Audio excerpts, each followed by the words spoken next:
Hello, everyone, and hi, friends. Welcome to the AI Academics Podcast. I'm your host, Professor Dr. Lennart Nacke. This is the show where my co-host, Vuka Ibrahimov, and I are geeking out about the latest AI developments without getting too scientific about it. We want to help you get the valuable AI insights and actionable strategies that actually matter. So grab a coffee, tune in, and let's chat about why AI isn't the job-stealing monster that everyone thinks it is. Before we dive in, if you're enjoying the show, make sure to hit subscribe wherever you get your podcasts so you never miss an episode. Now, let's get started. Hey, Vuger, how are things with you this week? Hey Leonard, apart from the very hot weathers here, all good. Yes, How I think we're all are you? struggling a little bit Yes. with the How climate. are you doing? Nice to be here again, chatting with you about this stuff, which we love to talk about. How are you Yeah, doing?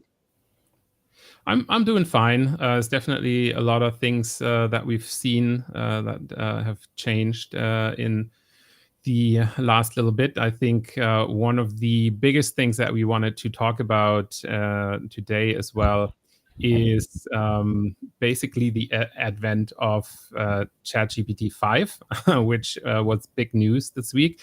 And I think one of the things that we encountered was that people were saying, there was all of this stuff that people talked about how it's going to fundamentally change everything about the way that we work with AI. And I think the hype machine was very, very high up. And what we saw was that in the end, a lot of people were not as happy in terms of what it delivered. So I think that's a very interesting thing to keep in mind there. One of the things that you see that has changed with ChatGPT-5 when you're running it, if you're in the Plus or Mm, Pro plan, I'm not in the Pro plan, so I don't get the Pro option here. But essentially, what you can do is you can now switch between fast and thinking. And that was actually when it rolled out at the beginning, that wasn't even visible. I think there it was just GPT-5 and GPT-5 thinking. And again, people yes. weren't quite sure. People weren't quite sure, when does it do the automatic switching? How does it, go about, like, how does it, all of that work?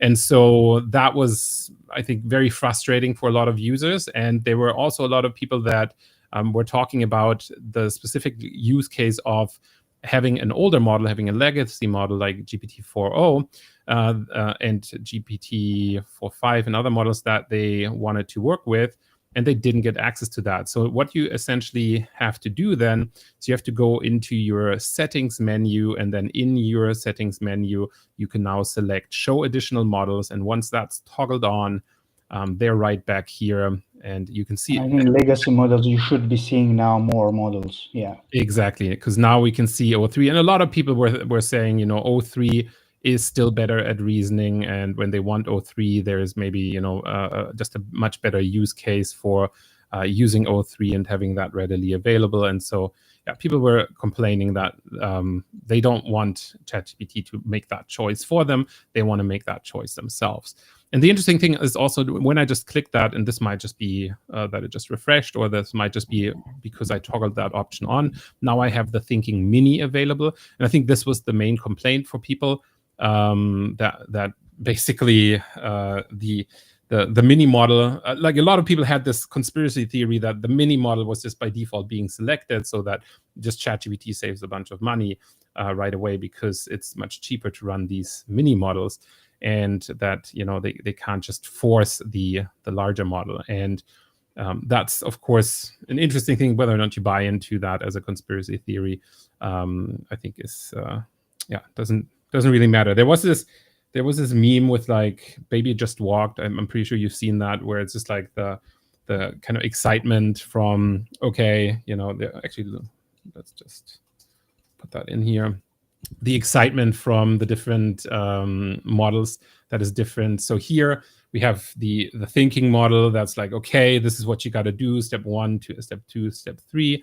And then if you do, let's see, the legacy model. So if we did 4.0, and then we'd have to start a new chat, and let's just do auto and GPT-5, just see kind of what happens here. I think these are the ones that everyone's just playing around with. And then it's like, okay, it's a little bit more, down to earth, just a little bit briefer in the response, doesn't really give you too much to go with. And then if you had, the older models, people have, oops, I need to be able to type. People had reported that it just like there's a lot more cheering. So here you can see this is almost like not too different from O3, right? Like there's definitely a 5-step guide on like what you should be doing, and just kind of seems to have a little bit of a different personality. Now, if we go to 4.1, I think this was the one where people are like, okay, yeah, this is definitely the one that's a little bit more emphatic.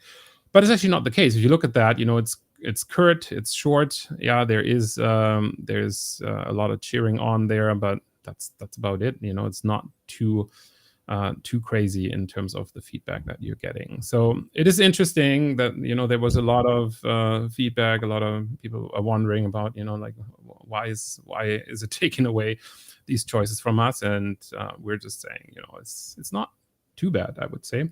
So first of all, hi to everyone that's tuning in. We just got a bunch of folks. Last episode, you might have seen that for some reason our LinkedIn integration wasn't really working, so we didn't actually get any of the comments on the show. But we do want to say a quick shout out to everyone that's joining us on X and on LinkedIn today, and on YouTube, and on wherever we're Substack as well.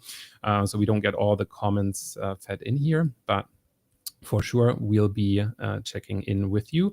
So yeah, by all means, if at any point in time you want to leave a comment, we're more than happy to hear your comments. But Vugar, what's your take on ChatGPT-5? Have you played around with it? What is it like for you? Have you noticed any differences?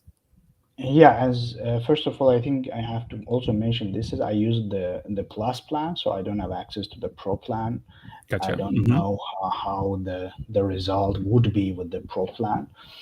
Because in the demo they were most probably using the pro plan to demonstrate this. They just Yes. created a game, for example, for learning a French language, let's say.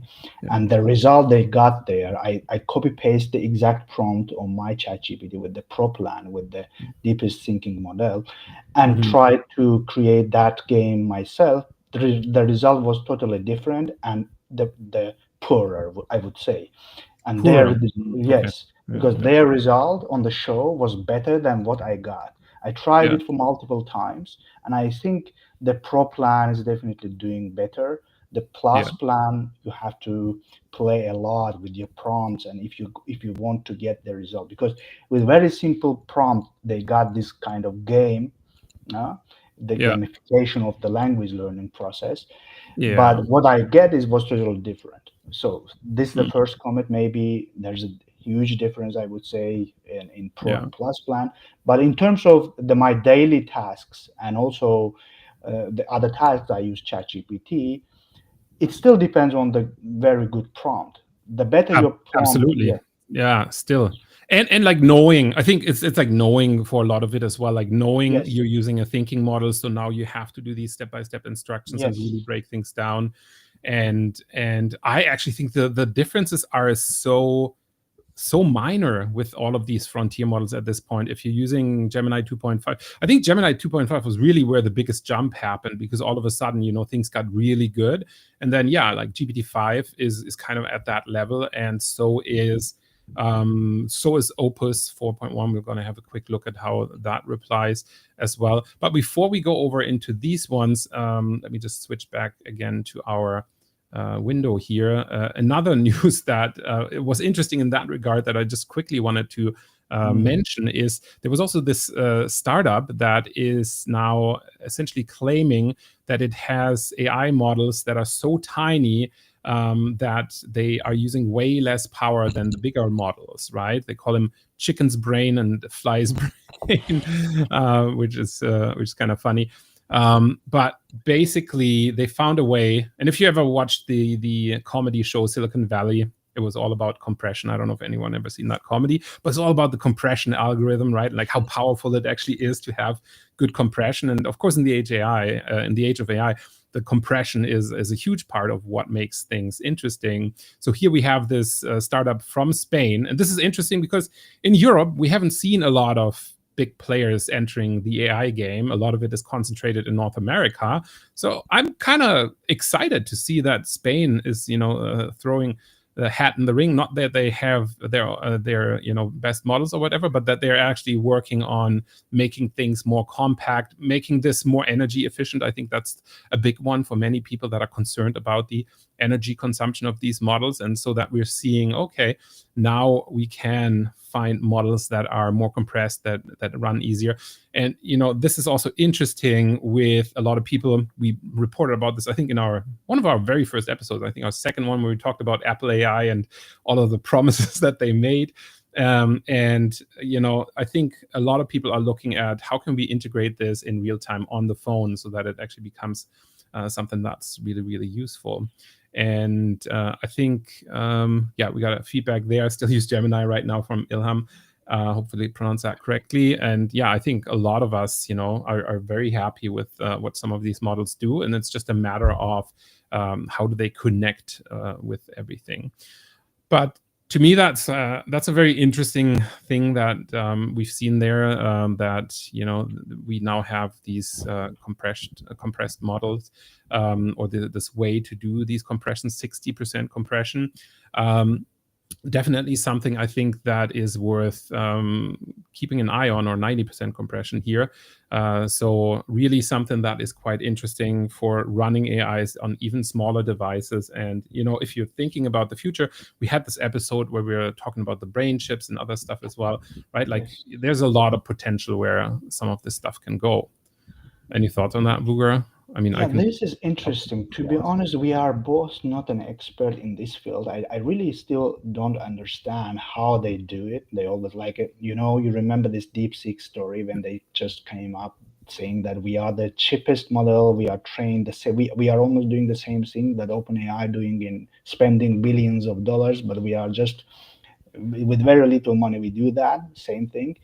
These things I do not really understand well. That should I must say, and the question is why not then AI, the Open AI or Google not doing the same thing then? So this should be a legit question, huh? Because I think they're focused on other things. They're focused on like making it like better for certain things. And to some degree that's fine. But I've also seen there was a paper. Maybe we can find that for the next episode and dig that up. But there was a paper that was essentially saying, like AI is right now maybe not automating the right things, right? Like a lot of people want some more mundane tasks to be automated and get that done. And that's not always the case. Sometimes it's it's making that a little bit more difficult, and so this is really I think the tricky bit, like applicability. One of the things like with the backlash that came, as in like all those students are using ChatGPT for the assignments, was of course the study mode, which we went through in detail in our last episode, or one of our last episodes. And then what happened, I just wanted to show that that's a feature in Claude now as well. So Claude now has a study plan feature where essentially I selected study plan. And then it just started this prompt, basically create a study plan. So basically the way Claude circumvented this is just like they have a pre-prompt. So basically a prompt that automatically pastes if you push a button, and then it just asks you questions and works with you in terms of what are you studying for. And let's say I'm studying for my psych exam, and how much time do you have? I have 1 day. So let's see what it suggests what I could do then in terms of studying. And then now it's searching my Google Drive because I was reckless enough to connected, so it'll probably find some of my psych slides that I have in there, and like all of the teaching materials that I've used in undergraduate classes and things like that. So it'll be able to unearth some of these things, and might yield some interesting results, or maybe not, but it'll definitely take some time to come back with the results. And it sees all of my research related documents. So it sounds like you want to do something that is more a research methods thing, because those are the kind of courses that I teach. And so here it's asking, what level is the psych exam. And now you can see it's already going to work with what Claude does best. And this is something that we've explained in the past as well, is Claude is really good at these artifacts and still really excels at making these artifacts. So what it does is it just creates, I'm guessing, a cheat sheet or an interactive site, it looks like. Doesn't really look very interactive here. So it's probably just sort of a study plan overview for you here that it just creates in an HTML file and probably formats to look really nice so that you actually feel like, oh yeah, this is something that I can enjoy quite a bit. So yeah, let's see what it comes up with. Definitely, oh yeah, there's the script. So it is interactive. Nice, okay. So we can see here, basically, it's just an interactive checklist where I can check off the items that I need to do, practice questions, quick review. So it just gives me a system, which is always nice. I love checklists and systems, and just kind of tells you what to do. I mean, these things are obvious. And then focus on difficulty topics. Yeah, so you can see this is kind of useless because it really just talks about the processes like that I have to do anyways. It doesn't really give me any content here. So this is really just focused on the planning, and then just here gives you a little bit of an, like, this is kind of something that you should look into, but it doesn't give you flashcards or anything. So you kind of have to do a follow-up prompt of sorts and just kind of see how that how all of that goes.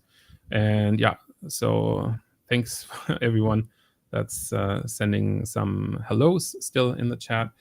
And yeah, it is definitely something that's quite interesting. Nixon says it's awesome. I think it's definitely, we all like Claude for that reason, because it can really introduce some of these things. But wait for this. So this is something I found recently, which is just kicker. It's called Z.AI or Z.AI. So just the letter Z and then .ai. And wow, man! So I've talked about GenSpark before, and how cool that is for the for creating slides. But this thing right now, it seems to be completely free. You just log in, and I don't think I've paid for anything here. I just kind of clicked onto it, and then I just hit a simple prompt: create lecture slides for psychology introduction class. Well, no, it moved. Psychology introduction lecture about cognition and emotion. And I just went to work. This is an agentic AI, kind of like GenSpark is, or like GPT-5 would be. And it pulls images from the internet that actually look kind of good. It pulls icons from the internet that look kind of good. And then it creates slides that I think you could almost take to class. Like, they're pretty good. So, and of course, you could share this thing. So if I hit the share button, you could copy the link, you can export it as a PDF, which is kind of cool, or you could just run it right here and there and play it in your browser, and then it will just run the slideshow for you. And that, and you know, I haven't paid anything yet. I'm sure there's a threshold or a limit that I'll reach at some point. But this has been something that when I saw this, I'm just like, okay, now we're also cooked for the final presentations from the students, because it's probably going to be even less work even prepping the slides, because as you can see here, pretty much these slides are really good. And yeah, so it even finds, you know, major emotional theories. Not really all of the one, like Canon Bard, I think is great. James Lang. Yeah, so some of the ones interesting. But you can edit it, or you can't edit it. No, so that's a bonus that you have with GenSpark. GenSpark lets you edit it, and GenSpark recently introduced this thing called developer, a vibe developer thing or whatever. So that's like an agent that they have now where it integrates Claude Code. So they re-implemented Claude Code, and they let you kind of, you know, build your own apps with it. This is something for another episode, because I want to play with that a little bit more. This is also something that we're exploring as part of our upcoming, maybe I can toss that link in here somewhere, but we have, so Vuer and I are doing some stuff. We're currently trying to figure out if we're going to do the summer camp or not, but we'll have another version of the AI research tools that you can see on the top here. But there is also the AI agents, let's call it, webinar. I'm going to put that in here. So this is one that I'm giving with one of my postdocs. So that might be interesting if you're looking into stuff like that, where we're essentially having these agents, and we're looking at agents within responsible AI. So if you want to scan that QR code up here, So that will take you to that site with the agents. But as you can see here, it's really kind of cool because even has some flow charts in it. It has a breakdown. It has this whole debate, cognition, emotion. That is definitely something that's interesting in psychology. Might not be all the way up to date, but I think for an introductory lecture, this is definitely a solid starting point. It is, as usual, with a lot of this AI output, it's a little bit on the short side, right? So really, you probably want to expand it because this is like literally probably just a 30-minute lecture here. And a lot of intro lectures, as you might know at the university, are more like an hour or longer, right? Or 2 hours or something.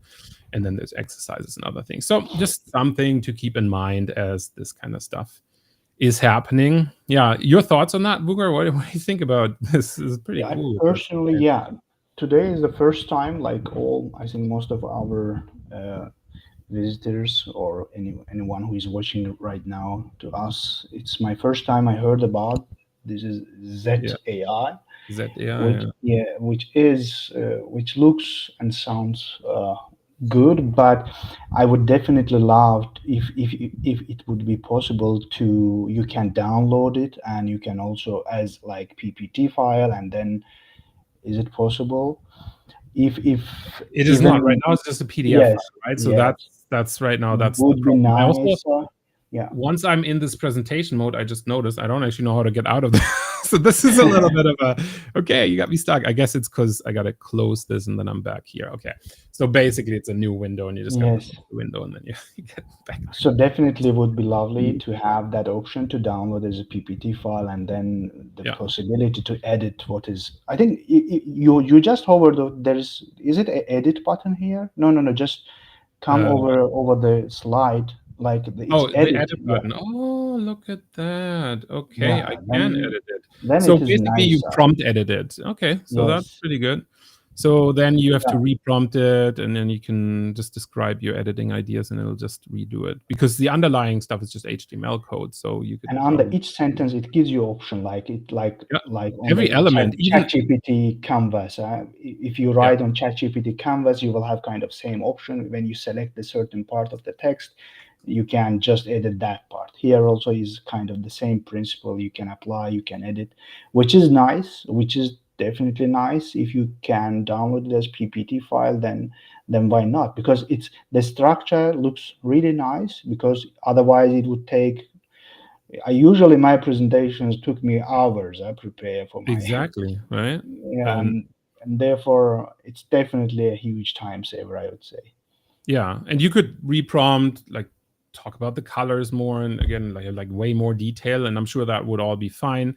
In this case, I'm now trying to change that icon. So just if you think about it in terms of making work faster, simple things should just be editable, as in like editable with your hands and not with a prompt, because here exchanging an icon would be a, a tenth of the time it takes to prompt for an icon, because now it's doing the thinking. It's kind of got to think about, okay, where is it in the slide? Now I got to find it. I got to rewrite all of this HTML code, which is what it's doing now. And then it's probably going to attempt to give me a better icon. And we don't even know if that icon's going to be much better, but that's an interesting thing, I think, to keep in mind here. Yeah. So we have many highs from Ghana, from Yeah. India. Hello to everyone from Egypt. France. Yeah. Yeah, truly international audience. Thanks everyone for tuning in and watching us do this stuff. And yeah, as we're waiting, as you can see here, this is actually how it does so it literally just finds pictures on the internet and puts them in a CSS. So it is a bit of a, potpourri. And I You think know, it's also, of course, a risk that some of the stuff might be yeah, I think there might be issues that some of these images are not, supposed to be used somewhere.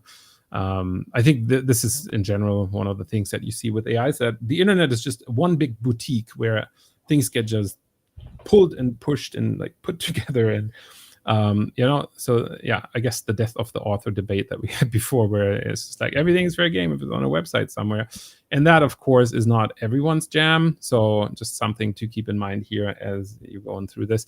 Then again, if I think about how a lot of undergrads build their slides, it's the same thing. It's Google image search, pick and choose, put something together, and then we in class always have to say, oh yeah, by the way, you have to make sure that you reference where it came from and how that all looks.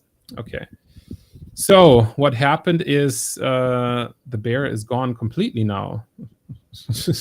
Yes, which So it's it like, took okay, much time to do that. it Just took a lot of replacing time, one, yes, and it one didn't actually single. replace the bear icon. It just replaced the concept, basically. I think it's. Not with Oh better no, one. here it is. With Here it is. There. Sorry, I mm, went down here. So it actually like redid the entire slide. Wow. Okay. So this is actually a much better slide. So instead of just replacing the icon, by the way, is the same, just a different color, and now it wiggles a little bit. Has an animation here. But the slide looks much better, less text, more, flow charts and things. There's a weird image in the top right here that maybe doesn't really belong there. But yeah, I guess, you could refine and like refine the slides and make that interesting. And yeah, for people that are wondering because we got a question here, what's the name of the AI? It's called Z.AI. It's just the letter dot AI. And yeah, right now it's free. You just gotta kind of sign up for it. I mean, we all know if it's free, you're the product. So just keep that in mind, just like Google and other stuff. If it's free, somebody's tracking you in the back end somewhere and is mining your data like oil. So that's just something to keep in mind. Yeah. And yeah, thanks a lot for saying hi here, everyone. Yeah, so that was Z.AI. I think we don't have too much time, so yeah, maybe wanted I to. really want to hear your thoughts on ChatGPT-5, because Yes. this was maybe a couple of words about again ChatGPT-5, which is did they deliver the thing that you were expecting? Is it better than your expectations, or did you have enough time to play with it and to decide, yeah, it's definitely better than GPT-4?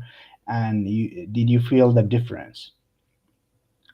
Yeah, so one of the things right now that I'm really enjoying is like working with these agents, and of course, we have this name with or this situation with the agents in ChatGPT-5 as well, and for me, it's just a matter of like time. A lot of the time in agentic query, like the one I just started, is probably going to run for 15 minutes, maybe 30 minutes or something like that.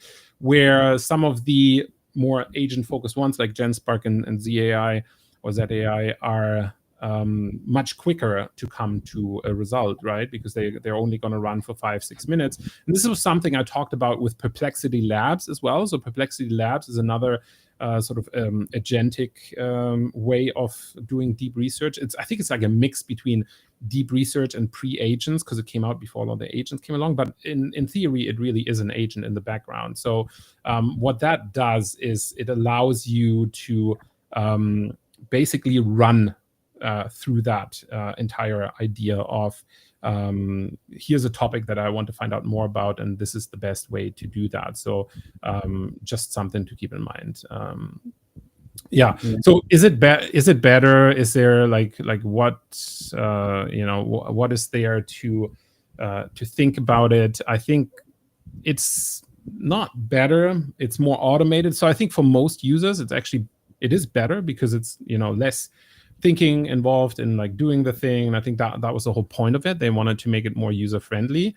But then, of course, on the downside, for the more pro users or for the people that are doing the thing that we warned of in one of our last episodes, which was using it as a therapist of sorts, for that, it's not so good because, it's this whole idea of like putting a personality in there. Again, I think it's user friendliness is what they're trying to do here. So I get what they're trying to do and why they're trying to do that. But really, is it more user friendly? Because at the end of the day, it would make more sense to teach people how to prompt properly and how to set up their custom instructions so that they can make the most out of whatever output they want to receive. Like, for example, removing all the annoying M dashes, which it overuses. But, we love M dashes, so we want M dashes in there, but just not as many as it puts in there.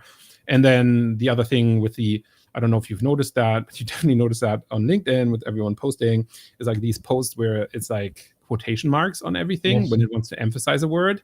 And like, that's not necessary. Okay, you don't need to emphasize every third word. Like, it overuses this stuff, and it's actually getting worse with each model. So ChatGPT-5 is still like horrible for that. And I'm having a really, really hard time untraining it, because, as you know, and this is something we talked about in the past as well, negative prompts are not really effective. So if you say don't do something, it's not as effective, because every mention of something is a pattern Even match. in the custom instructions? Because don't and do are very similar, just in terms of like how it gets matched. So it's better. Remember what we said in the past, where it's like, it's better to say do this instead. So like, if you have an opposite action or a positive, so reinforcing the positive is always better than trying to forbid something, because it's really not good at like the forbidden things in the rules. And that is just the nature of how LLMs work.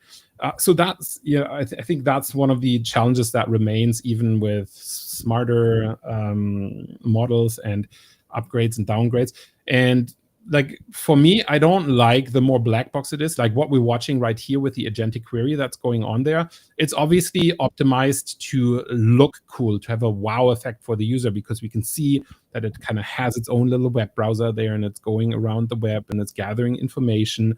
But what is it actually doing, right? Like, so we could, if I go here, so we could look at activity, and then, we actually get the breakdown, and we actually kind of see what it's actually doing. And that's a little bit better.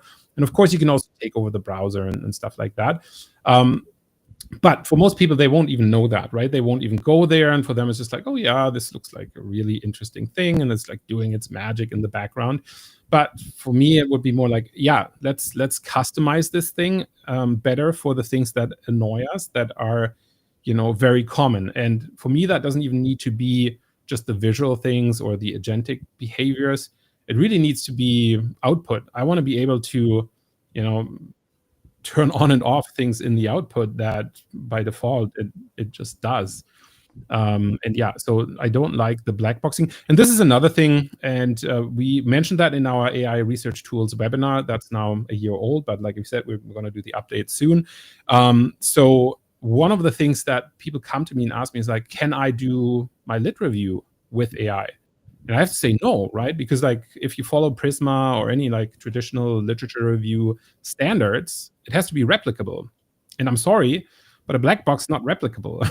Like, we had a similar problem back when I was doing EEG research, and we were looking at some of the hyped, cool brain computer interfaces. One of them was called Emotive. There was the Muse headset, and some of these, they were very user friendly. You could just put them on and things just happened. But the downside was you couldn't really understand what algorithm was going on there, right? Like, so just giving you the raw voltages on each sensor, it would give you attention scores and other things that it would just calculate, but it wouldn't give you like an under the hood look of how it would calculate these things. So that's tricky when you try to do science. You want to be able to lift the hood, look underneath it, and kind of see what's going on. And a lot of the times LLMs don't let you do that. And that is frustrating, if you want to do something rigorous. And so, yeah, we don't recommend doing literature reviews with these AI tools, even though we've discussed a lot of AI tools that help you. And, for things like writing a grant or writing a related work section, I think they're super helpful and you can absolutely use them. But if you're doing a proper lit review as part of your master's or PhD thesis, you can't use them. It's just not rigorous enough. Yeah. So yeah, basically you cannot ask a question on ChatGPT and then you just take it and put your own work. Yeah, I mean, and that's the crux of any AI, right? Like, sure, you get answers, and sure, they help a lot in everyday life, but can you sell this as a research paper? No. Like, you still have to do the validation, verification stuff. And where does this get dangerous? It gets dangerous in areas where we're seeing doctors use them for diagnosis or other things, right? Like, and like, you still have to validate the outcomes somehow and kind of try to get that sorted. Exactly. And maybe a couple of last words from my side. Like, this agentic mode of ChatGPT requires detailed prompting. Like Yeah. you have to give a very detailed prompt to this agent, ChatGPT agent, to Yeah. get the result you really want to have. Yeah. And that was at least the case in my use cases. In many cases, whenever the very surface level prompts didn't give me the result that I really wanted to have. So Mm. that's maybe the one recommendation I can give to all users, that you have to be detailed in your prompt if you want to get. And also definitely this custom instructions work. And by time I added a lot of, a lot of sentences to that custom instructions, like Mhm. adjusting ChatGPT's general result in all my chats with ChatGPT. Yeah. And I definitely recommend doing that as well, because the Yeah. general ChatGPT, which everyone use, of course, that yeah does not provide the because by time, like it's like more than 2 years, we Mhm. kind of learned how to get the best result of it. And each time I saved all these sentences, all these prompts, and Yeah. sometimes turned them into custom instructions and put them on ChatGPT. Yeah. And but I must again say, I have what I have done. I have done all with the plus plan. We don't Yeah. have access to the pro plan. So, and Yeah. I don't think that unless you are very rich, or even if I would have money, I'm not sure I would pay that much money for that, because the result I get from the plus plan definitely works for me. Why I should Yeah. pay more?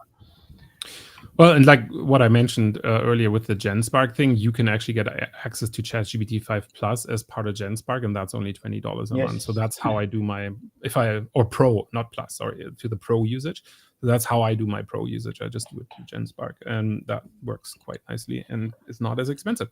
But of Great. course, people are putting limitations on that. We're seeing like even the automation companies like Make.com and others are now switching their pricing model. Even Replicate, this is one of the ones that we talked about in the past, to generate images. All of them are switching to credit-based pricing. Like Replicate was really great because you could use like the newest image models and just run them there. You could train your own LoRa and Flux models and create images.